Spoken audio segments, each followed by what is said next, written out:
හරි දැන් මම මේ කොළඹ යන ගමන් ඉන්නේ. මතකද මම ඔයගොල්ලන්ට එදා කිව්වා අපේ ගෙදර ඉඳන් කිලෝමීටර් 20යි තියෙන්නේ කොළඹට යන්න කියලා. මම කොළඹ ගිහිල්ලා ආයේ එනවනම් මට කිලෝමීටර් සම්පූර්ණයෙන් 40ක් යන්න තියෙනවා. එතකොට මම එදා කිව්වා ඔයගොල්ලන්ට මේ වාහනෙන් සාමාන්‍ය යන්න පුළුවන් කියලා ලීටරයකට කිලෝමීටර් 10ක්.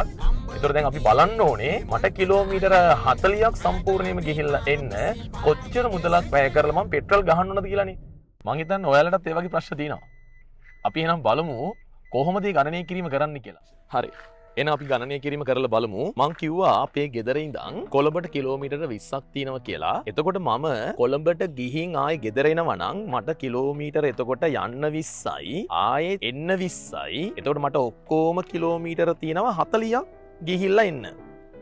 right. එතකොට දැන් අපි කිලෝමීටර ප්‍රමාණය දන්නවා කිලෝමීටර 40යි. එතකොට මගේ වාහනෙන් යන්න පුළුවන් 1 ලීටරයකින් කිලෝමීටර 10ක් කියලා අපි හිතමු. ඒතොර 1 ලීටරයකින් යන්න පුළුවන් කිලෝමීටර 10යි. එතකොට මට සම්පූර්ණ ගමනටම තියෙන කිලෝමීටර 40යිනේ. එතකොට මට පේනවා 40 10න් බෙදුවොත් මට ලැබෙනවා මේ සඳහා මට කොච්චර ලීටර ප්‍රමාණයක් ඕනද කියලානේ. 40 මම බෙදනවා 10න්. එතකොට මට අවශ්‍ය වෙනවා ලීටර් 4ක්. එහෙනම් හොඳටම පැහැදිලි අපිට තියෙන්නේ ලීටර් 4ක ප්‍රමාණයක් විතරයි ඉන්ධන අවශ්‍ය.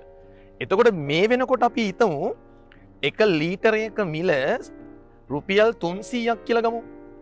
එතකොට මට ලීටර් 4යි අවශ්‍ය වෙන්නේ.